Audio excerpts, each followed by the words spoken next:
what is dignity of human per se? Okay. Dignity of human person is simple. It is that a person should not be subject to oppression, should not be subject to anything that has to that makes you less of a human. And what are the things that make one less of the human? Torture, needless torture, inhuman behaviors. No one should be held in slavery in this common word parentage, and nobody should be made to perform trust or compulsory labor. And that is what it means to be dignity of human person. A very good example of dignity of human person was the slave trade during those days. Because you can't just have seen a baby or seen a 14, 15-year-old maybe being sent a message by his father or by his family member, and you grabbed, that is abduction, the said boy, and in taking that boy to your own country, the person is given what we call inhumane treatment, beaten black and blue, chained with iron like an animal, in some instance, caged like an animal. Someone who can talk, someone that looks like you, some even share the same color like the captor themselves, now made to work on plantations. No, that is you are reduced anything that reduces a human being to an animal, eh? Is inhumane. And that is where there is lack of dignity of human person. So basically, that is the definition. Anything that makes you human is what is dignity of human person. Thank you very much. Thank you so much, sir. You make mention of first compulsory labor, and you made mention of slavery. Have there, should I call it new generation slavery? And can you maybe mention one or two of them, especially for people that might be even engaging in them and might not consider it as slavery? They might think, oh, especially people perpetrating it. We know that for the majority of people that do all this, slavery, sex trafficking, and things like that, and things I'm referring to, they are aware. But so can you just touch on some different forms of Okay, they have actually answered the question what forced labor or compulsory labor means. When someone is working due to a threat or due to a penalty, you get what I'm saying? That is when such a person is under forced or compulsory labor. And a very good example is the sex trafficking workers that you have said about. We have seen people release their daughters to these devils that would use their lives, so bad. I've heard of a story. I don't want to mention the person's name. The person was taken from an African country, and she was meant to pay. And because they paid for her traveling abroad, something that was less than 500,000 naira, she said she has to repay back something like 5 million naira. So she asked this. She was 17 years old. She had to sleep with men to produce 5 million naira. 5 million. Who will give her 5 million naira? So let's say that, and when she's unable to meet the target, interest come upon it. By the time she's mortgaging her life to different kind of men, she gets diseases, she gets so many things with her back. She can even lose her life. So but no, she has to. So people have to do this. There are people that are concerned have to do this because they are being coerced, forced. And when they try to run away, they actually gotten and either shot down that is killed, or they activate the diabolical oath, the penalty for the diabolical oath that they've sworn that they will repay back all the money. These are examples of forced labor. Also, there are also examples of forced labor that starts voluntarily. There are some people, work with organizations, and just for pittance, you decide that you are going to work for all through the night. All through the night, working just for pittance. Something that no one should know about. No, you just have to take it because of hunger. that's actually also forced labor, because what are being paid is not, and it's actually frowned at by international labor organizations. And there are so many acts, statutory, global, local, international, against forced labor. Against forced labor. However, you have seen females that will go to Arabian countries to become house slaves, and in the process, they are treated as how will I call it? They are treated as properties.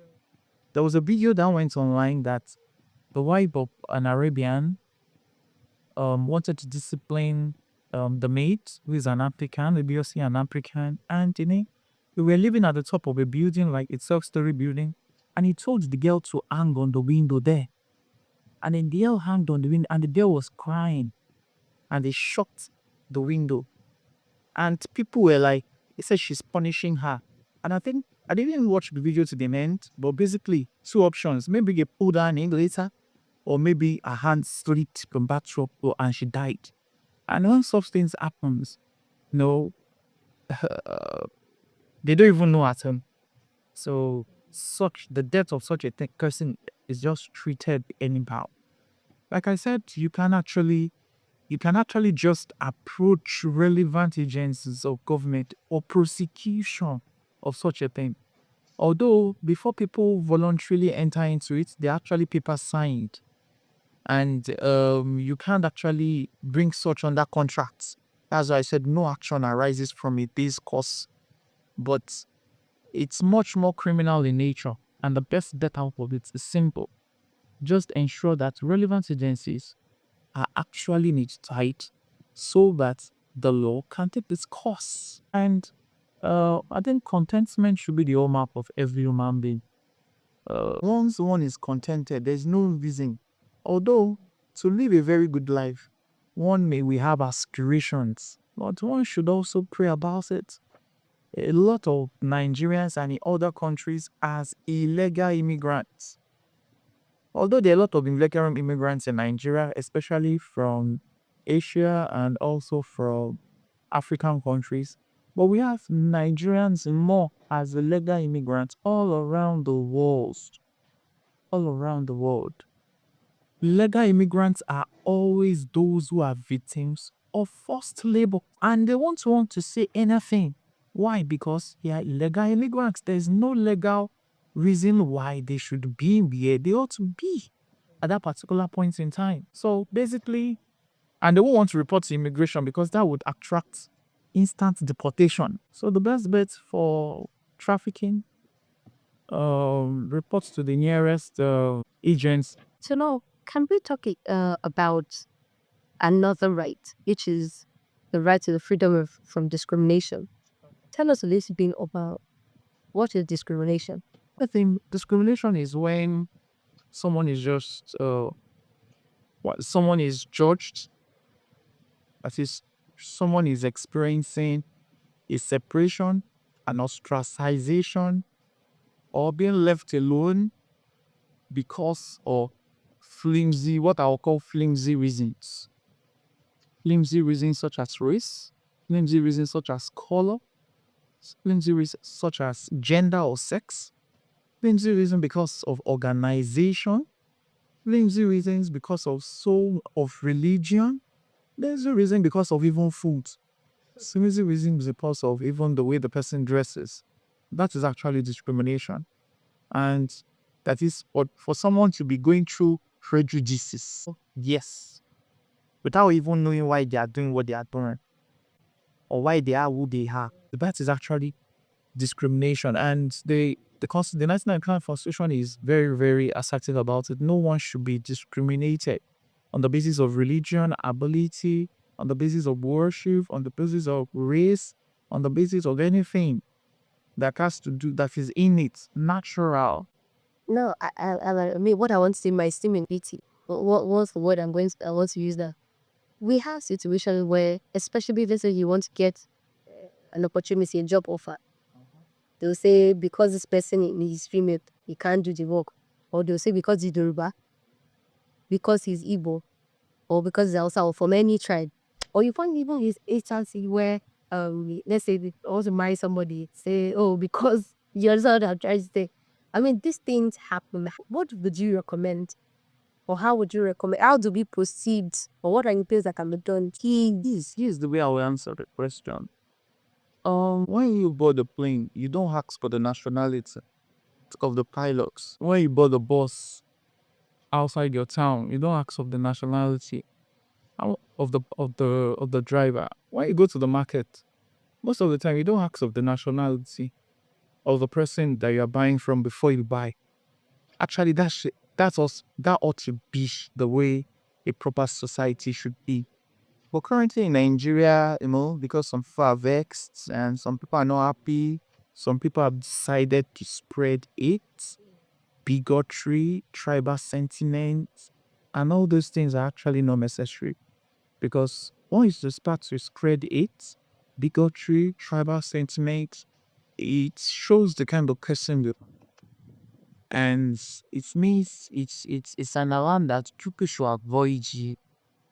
Um Talking about work, because most of the time when we talk about human rights, no, there's a part also women's rights, which has become more pronounced nowadays and called feminism.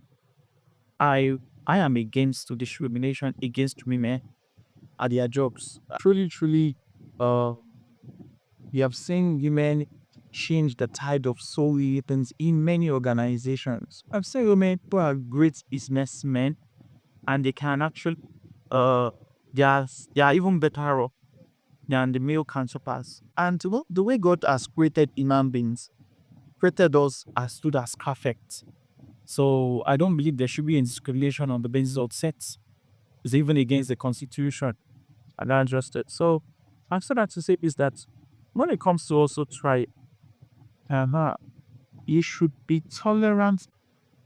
If you say, okay, I want to go to Brazil or I'm a get to India, and they say no, Nigerians are not allowed in India. Oh, gee, are we not all human beings? That's why I love the Universal Declaration of Human Rights, because that's actually the mother of all human rights all around the world. So, and right is freedom from discrimination is one of the rights divided herein. One last question on this answer. Would you say the federal character is discriminatory? A patriarchal character came as a solution to discrimination. The federal character is encapsulated in my constitution, and they said appointment, especially to ministerial positions, should reflect federal character. And it didn't say to private parastatals. It did not say to bonds of government. It's appointments to ministerial positions. So that no states in the country will say, oh, we don't have a representative in the government. Apart from having senators, at least we have someone that's been appointed by the government and the higher level. That gets into it. So that some people can say, oh, they are being marginalized. Every state will have a minister. But with the way the practice of things have been over the years, the president also reserves the right on which chooses what chairman and members of parastatals under the government. And all the elected officers are many politicians. So once they are picking someone, they are going to pick someone that will be loyal to them. They will always appoint those that are loyalists. So you will not blame presidents who have actually the believe right from Goodluck Jonathan downward. One check Paul appointment that are into NDAs and some government parastatals. You see that it's always tilting to one S than the other. Same for this current administration, same for the Buhari-led administration.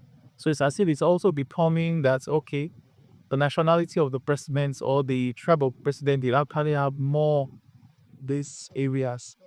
Actually, it ought to be merit because actually, I'm always for merit. Basically, it should be for merit. But if you ask them, they will tell you it's for loyalty purposes. Number one is for security. Number two, and it's to ensure that at least anybody I'm appointing, we have his ears. A person that has the merits, he may be saying, I'm thinking on the job, I want, and no, I don't want drama. So you are not politicians. You just believe that the right thing should be done. Maybe our democracy is yet to evolve up to that extent where people who are meritorious are given positions of services beyond ministerial positions.